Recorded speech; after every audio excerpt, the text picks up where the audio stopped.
Welcome to Mokena's Front Porch, a Mokena history podcast with Matt Galick and me, Israel Smith.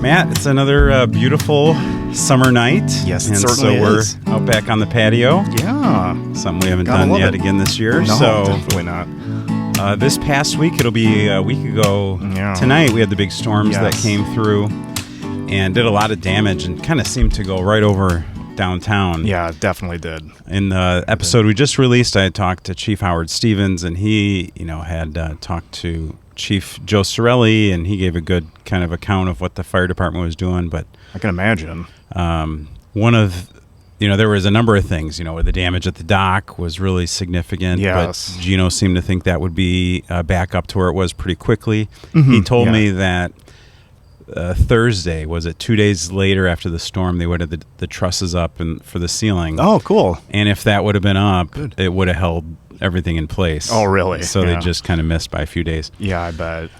But then at the end at Schoolhouse and First Street, we had the barn collapse. Yes, that was. And that barn is a historic barn. So I wanted to talk a little bit at the beginning of this episode about that barn. Yeah. So can you just kind of give the significance of it? Yeah, well, that barn, that dairy barn there, belonged to the, you could call it, it's been owned by various people, that farm, over the years, of course, but the family that owned the farm when that was built would have been around 1910 or thereabouts. That was the Erickson family, John and Josephine Erickson. And if any of our listeners, they probably will recognize that last name, as the Ericksons, until very recently, still lived around here. People will probably remember Tuffy Erickson and Ann Erickson, all really great people, live down in Flanagan, Illinois now, where they sold their farm up here and moved down there to farm. So, but when was that? Because did that family live on the farm there until then, and were they farming from here? Oh, no, definitely not. Okay. The Erickson family, John and Josephine, acquired that property in 1905 from the Schweizer brothers, and they retained it for the rest of their lives until their daughter and son-in-law, Mabel and Elmer Benson, acquired it, and that would have been the 1930s. And they, same thing, they held on to it for quite a long time. I believe it was sold after they passed in the 1970s. So there are a lot of people still around who remember the Bensons. The Ericksons were pretty unique in the history of Mokena in that they were a Swedish family in a mostly German town. They came to America in the 1880s. And I believe they were in Will County not too long after that, but they conducted Swedish religious services at their home, which still stands around 1910, 1911, and thereabouts for the handful of other Swedish people that were around in the area. And they also, one of their claims to fame was that on their property was a pretty good-sized baseball field that locals called Erickson Field or Erickson Park that stood just north of the house and the barn where today First Court is. Oh, really? Yeah. The Mokena baseball team played there in the pre-World War I days. Oh, that's interesting. Oh, yeah, against teams from all over, from Chicago even. And so that would have been a pretty happening spot. I mean, there were a lot of people in a very active area. Oh, absolutely. Yeah, there were hundreds and hundreds of people from all over would come to these games.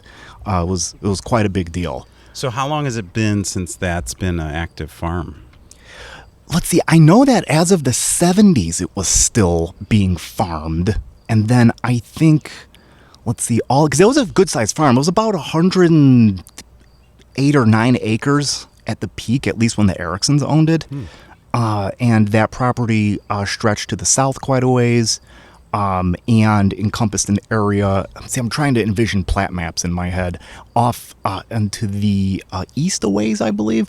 I know that it was still being farmed in the 70s, though. And then a good portion of that was subdivided not too terribly much longer after that. Okay. But Yeah, I'm not Did sure. it go south of the tracks? Did that farm go south of the tracks, or was it all north? I believe it did. Yeah, it's been a while since I've looked at the actual dimensions of that farm. Once again, in old plat maps. But if I'm trying to envision it, I believe it did. Okay. Yeah. So how old do you think that barn was? I'd say it was built roughly around 1910 or thereabouts. Wow. Definitely during the Erickson years. So Yeah. not as old as the McGovney-Yunker barn, but is there any Not quite as old, yeah. any others that are that old still in town? The only two dairy barns that still stand are the big one, as we know, on the McGovney-Yunker farm on LaPorte Road, and then there's another one that stands on 191st Street, where Brandow Farm Stand is now. That was formerly the Schweizer-Yunker farm, and those Yunkers were relatives of Eddie and Laverne Yunkers. But that barn on 191st Street was built in 1907. Oh, wow. So it was roughly about the same age. But yeah, those are the only two left. Yeah, how sad, and that was, we went and walked around, looked at it, and that all that beautiful old wood, and it's too bad. It's too bad that's gone from the landscape. It is. It's a huge tragedy and a huge loss for our community. I was devastated. Yeah, still am. For this episode, we wanted to talk about one of your blog posts that go back to May 1st of 2022. Yeah, definitely. It was called Down on the Corner. Sure. So this building has recently got new tenants with the hearing aid place moving over one spot, the insurance left, and the new business there is Hustle and Heart. Yeah.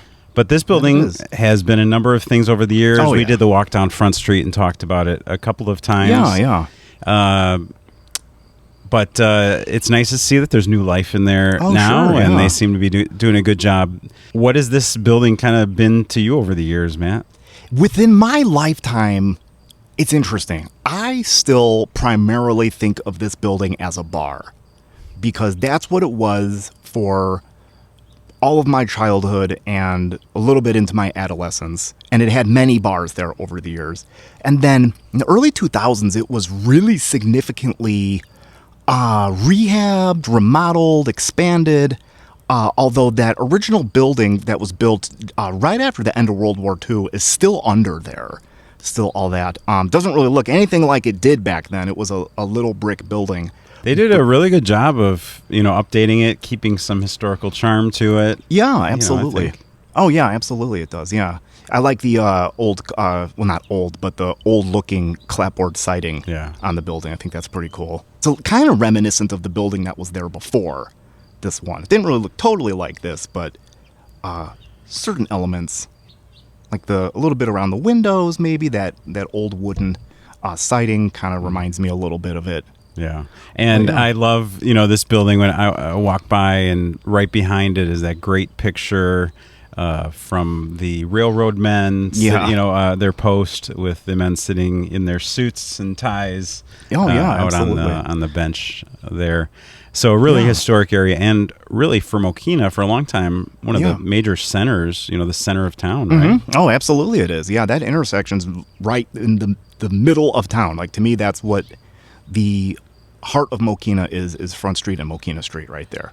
And I don't know, maybe you mentioned it before, but there used to be a hanging light in the middle. Do you remember that, or did you know about that? Yeah, I did know there was a hanging, blinking light there. That was a little before my time, but I have seen pictures of it.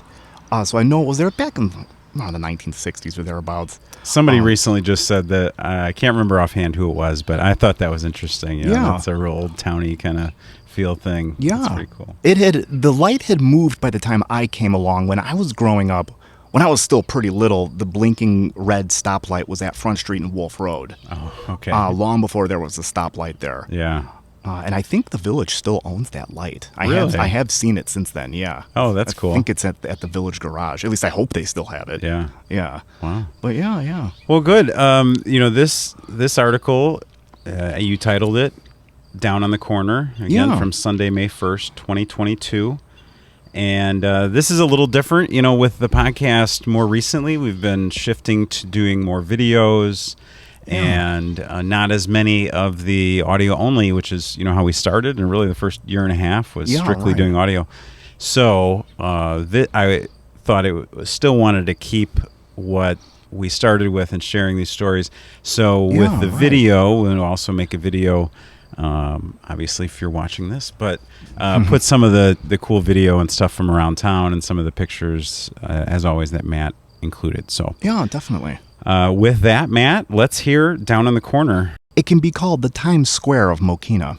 The intersection of Front and Mokena Streets is a place where countless town gatherings have been held. Everyone's been there. Countless village residents pass through the intersection daily. And indeed, during the much-vaunted Christmas Fest parade, the crowd is thickest here. In the not-too-distant past, movable letters would even be hung between opposite telephone poles here, heralding the coming of big events in the village's social calendar. Being such a prominent place in our community, it is naturally the site of no small amount of local history. A passerby's attention is easily drawn to the old two-story Italianate house on the northeast side of the crossing, the old Blazer building. Indeed, it's been covered in depth here. Nevertheless, looking across the street to the southeast corner, we have another place that is rich in history. Cutting through the fog of ages, it can be seen that this corner has been part of the village since its earliest days, being charted as part of founding father Allen Denny's first addition to Mokena in the first years of the 1850s. This lot, along with the few adjoining to the east, were spoken for at an early date by James Ducker, an Englishman who in 1853 established a general store in Mokena, it proudly counting itself as one of the first business enterprises in our newly born town. He came to prosper in our midst, and even though he moved his business to Joliet in 1874, the Ducker family still retained ownership of this property until just after the turn of the 20th century. Emerging through the blur of the past, a young man named Herman Jacobus is the first known entrepreneur to run a business on this corner. The earliest blip on the historic radar is an advertisement bearing the date September 4th, 1875, that appeared in an issue of the Mokena Advertiser that announced his opening a meat market here. Purveyor of a general assortment of fresh and salt meats. Another insert from Jacobus appeared nearly a year later in the August 1st, 1876 issue of the same paper that further elaborated on his business, it talking of smoked ham, bacon, and summer sausage, while also promising cash paid for hides and tallow.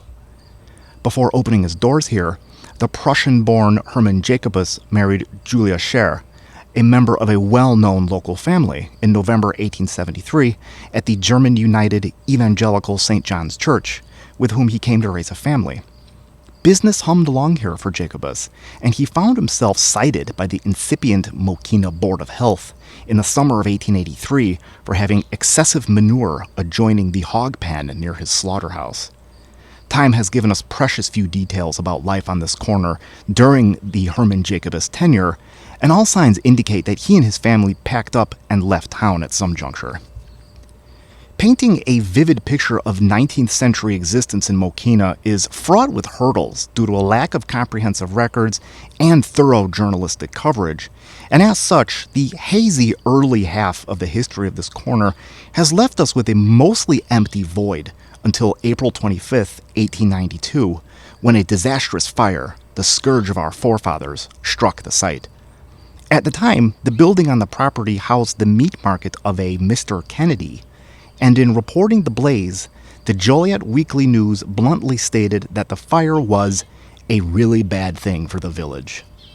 Having started between 3 and 4 a.m., the conflagration began in the one-story property on the corner, and not only was it totally destroyed, but the flames jumped to a 2-story frame building to the east, gutting it as well. The news described how the whole town was quickly aroused, and that Mokena's hand engine and a bucket brigade valiantly fought the fires and were able to save the rest of the village.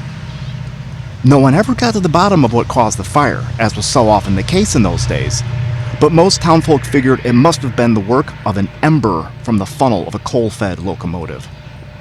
The loss of both buildings was heavy, and both were considered old landmarks at the time. The now vacant corner lot became something of a headache to the village dads, who in December 1894 notified Jeanette Ducker at her Joliet home that the hole where the building stood needed to be filled in or at least fenced off. The turn of the 20th century is remembered as a dark time in the annals of Mokena's past. Various economical factors, such as the calamitous Panic of 1893, the worst financial crisis in our country's history up to that point, had caused an exodus of local businesses and people, with a meager 281 residents being counted within the village gates in 1900. A rebound slowly took hold, beginning first in 1907 with the construction of Bowman Dairy's milk bottling plant on today's Wolf Road, along with the opening of Mokena State Bank 2 years later. An integral part of this bounce back was Dr. John J. Cody, who overturned a new leaf in the life of this corner in March 1911 when he had a cozy one-story building constructed on it. Measuring in at 16 by 32 feet, it contained the doctor's office and a drugstore. So Matt, in your blog post here, you share this picture, and it shows, so it's a southwest-facing picture of Mokena and Front Street. Yeah. So this kind of blank, where the sidewalk corners are, is where the building we're talking about sits today, right? Exactly. And we'd be kind of looking towards where the depot is. Exactly, yeah. Well, the modern depot on the opposite side of the tracks. Exactly, yeah. The modern depot is just on the other side of the tracks, and those houses in the background are still on McGovney Street. Yeah. Wow.